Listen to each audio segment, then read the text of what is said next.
할렐루야. 오늘도 하나님의 사랑과 은총에 넘치시길 축원합니다. 오늘 3월 23일 월요일 아침입니다. 오늘도 주님의 도우심으로 승리하는 귀한 한 주간이 되기를 축원합니다. 오늘 말씀은 지난 주일에 말씀드렸던 영적 권위의 측면에 대해서 다시 한번 한 꼭지씩 자세히 생각해 보려고 합니다. 영적 권위라는 말, 그것은 기독교 신앙에서도 상당히 중요한 부분이죠. 권위가 있다, 권위가 없다. 예수님께서 말씀하셨을 때 그 예수님의 그 말씀과 예수님의 그 메시지에 대한 세상 사람들, 그 당시에 이스라엘 사람들의 평가는 바리새인들이나 다른 서기관들과 같지 않고 권위가 있었다라고 하는 표현을 씁니다.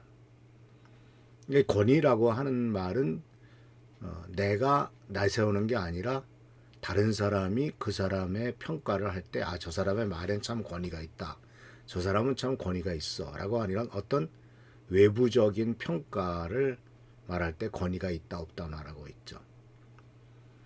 그래서 영적 권위라고 하는 것도 다른 사람이 인정해야만 권위가 있는 거지, 내가 내 권위를 인정하라 라고 요구한다고 해서 권위가 있는 것은 아니죠. 근데 오늘 같이 생각해 보려고 하는 이 분야는 이 권위라고 하는 면이 참 어떻게 드러나고 어떻게 표현되고 있는가, 그리고 어떻게 사람들이 권위에 대해서 인정을 하고 권위를 또 긍정적으로 바라볼 수 있는가라고 하는 것을 한번 생각해 보려고 합니다. 권위라고 하는 말은 영어로 authority라고 말하죠. 그리고 이 라틴어 아우스토리타스에서 나왔고, 이는 이제 원래 언어가 아우게레라고 하는 단어에서 나왔는데, 그것은 증가시키다, 성장시키다라고 하는 뜻이랍니다. 그러니까 이 권위는 무언가를 성장시키고 번영하게 하는 힘을 말합니다. 내가 갖고 뭘 누린다는 게 그게 아니고, 권위가 있으면 그 권위를 갖고 무언가가 잘 성장하게 하고 번영하게 하는 힘이죠. 그러니까 정치적인 권위 또는 영적인 권위라 할지라도 그 권위는 권위를 가진 사람을 위한 것이 아니라 그 권위를 발휘할 때 상대방이 성장하게 되고 또 번영하게 될 수 있도록 만들어주는 힘, 아주 깊은 뜻을 갖고 있는 것을 발견할 수가 있습니다. 그리고 또 헬라어 신약에서는 이제 엑수시아라고 하는 단어로 헬라어로 되어 있는데, 이 단어는요 무엇에서 나오다라는 에크와 존재하는 말, 존재라고는 의미의 오시아라는 단어에서부터 이제 파생된 것으로서 이 두 단어를 합쳐서 나오는 것인데, 이것이 바로 무슨 뜻이냐면은 무엇으로부터 나온 힘, 즉 위임된 힘을 의미하죠. 위임된 힘. 그러니까 권위는 자기 자신에게부터 나온 것이 아니라 하나님으로부터 위임된 거죠. 그러니까 성경적으로 보면 성경에 나오는 모든 권위는 하나님으로부터 위임됩니다. 인간에게도 하나님께서 창조 질서를 창조하시고 난 다음에 인간에게 권위를 위임하셨죠. 그리고 그 돌보면 그것은 바로 뭐냐면 생육하고 번성하여 땅에 충만하라, 땅을 정복하라, 그리고 모든 것을 다스리라라고 말씀하셨는데, 이 다스림의 권위라고 하는 것은 이 세상에 하나님이 만드신 모든 피조물을 돌보고 그리고 맡아서 잘, 아까도 말씀드렸습니다만, 성장시키고 번영하게 하라라고 하는 목적으로서 그 권위를 주셨다라고 하는 거죠. 그러니까 우리가 부모가 되고 자식을 낳으면은 당연히 부모로서의 권위가 있죠.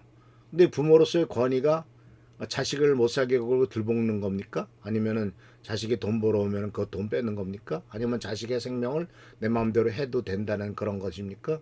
그런 게 전혀 아니겠죠. 하나님께서 부모로서의 권위를 주신 것은 바로 뭐냐면 바로 자녀들을 성장시키고 번영하게 하는 힘으로서의 권위다라고 하는 거죠. 그래서 이 권위에 대해서 성경 말씀 속에서 구약에서도 잠언은 29장 4절에서 정치적인 권위는 바로 왕이 의로 나라를 견고하게 하나라는 말을 씀으로써 바로 정의를 실현하고 백성을 보호하기 위해서 권위가 주어지는 것이고, 또 예수님께서도 예수님께서 이 땅에 오셔서 많은 권위를 발휘하셨는데, 하늘과 땅에 있는 모든 권세를 내게 주셨으니 라는 말을 마태복음 28장 끝에서 말씀하고 있지 않습니까? 그런데 그러한 그 모든 권위는 예수님께서 살아계실 때 말씀하셨을 때는 땅에서 죄를 용서하는 권위가 있는 줄 너희가 알게 하려고 이렇게 내 죄가 용서함을 받았다라는 말을 썼다라고 말씀하십니다. 그러니까 예수님의 권위는 바로 용서와 치유와 해방으로 나타납니다.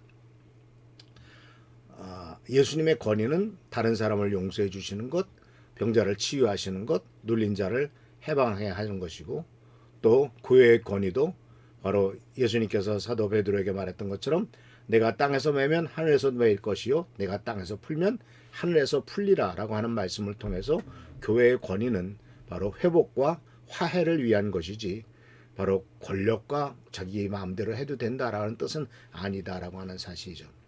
근데 우리가 살고 있는 이 타락한 세상에서는요, 권위를 자꾸 왜곡되게 생각합니다. 내가 권위가 있다 하면 남을 자기 마음대로 통제하고 억압해도 되는 무슨 지배 권력이라고 생각하기도 하고, 또 자기 자신의 이익을 위해서 다른 사람을 이용해 가지고 착취하는 것, 또는 힘으로 복종을 강요하는 이러한 폭력, 이런 것들이 바로 권위의 모습이라고 착각을 하긴 하는데, 그러나 성경은 분명히 말하기를 예수님께서도 이러한 왜곡을 철저히 거부하신 것을 보게 됩니다. 예수께서 하신 유명한 말씀 있죠. 이방인의 집권자들이 그들을 임의로 주관하고 그 고관들이 그들에게 권세를 부리는 줄 너희는 알거니와 너희 중에서는 그렇지 않아야 한다. 너희 중에 누구든지 크고자 하는 자는 너희를 섬기는 자가 되어야 된다라고 말씀하심으로써 성경에 나오는 권위는 바로 다른 데 있는 것이 아니라 섬김의 권위이고, 섬기는 특권이 아니라 짐이고, 권위는 특권이 아니라 짐이고, 그리고 또한 지위가 아니라 사명이고 통제가 아니라 돌봄이다라고 하는 것입니다. 그래서 이 권위를 잘 보면 이제 내일 모레 계속 말씀을 나누겠습니다만은 어저께 지난 주일날도 말씀드렸던 것처럼 성경에서는 하나님의 백성을 세우는 두 가지의 서로 보완적인 권위를 말씀하는데, 첫 번째는 바로 예언자적인 권위고 두 번째는 치유적인 권위다라고 하는 거죠. 바로 예언자적인 권위가 정의를 선포하고 불의를 폭로하는 권위라면, 치유하는 권위는 바로 회복을 가져오고 생명을 살리는 권위인데, 이 두 가지는 서로 대립하지 않고 서로 보완적입니다. 그래서 유명한 20세기 신학자 라이놀드 니버는 이렇게 말했습니다. 사랑 없는 정의는 잔혹해지고 정의 없는 사랑은 감상적이 된다라고 하는 거죠. 예언자적인 권위만 가지고 계속 목회자가 휘두르다면은 교회는 정죄하는 공동체가 됩니다. 그러나 치유적인 권위만 갖고 계속 그것만 강조한다면 구조적인 불의를 외면하는 공동체가 되기 때문에 우리에게는 둘 다 필요하다라고 하는 사실입니다. 그래서 이러한 영적인 권위가 예언자적인 권위와 그리고 또한 돌봄의 치유적인 권위, 이 두 가지가 있다는 사실을 기억하시면서 이것이 엘리야와 엘리사에게 어떻게 나타나느냐 하는 것을 하나하나 생각해 보도록 하겠습니다. 기도하겠습니다. 오늘도 주께서 오늘도 함께 하신 것을 감사드립니다. 우리에게 권위가 주어졌고 그 권위는 아버지 하나님 잘 되게 하고 또 성장하게 하고 축복되게 만드는 이와 같은 힘이란 것을 깨닫습니다. 주님, 우리에게 주어진 이 영적인 권위와 또 우리에게 위임한 이 권세가 아버지와 우리 주위 사람들을, 내가 맡은 사람들을 축복하고 잘 되게 가는 데 쓰임 받을 수 있도록 인도하옵소서. 주께 감사하고 예수 그리스도의 이름으로 축복하며 간절히 기도하옵나이다. 아멘. 오늘도 주께서 축복하시고 은혜 주시는 하루가 되기를 축원합니다. 할렐루야, 축복합니다.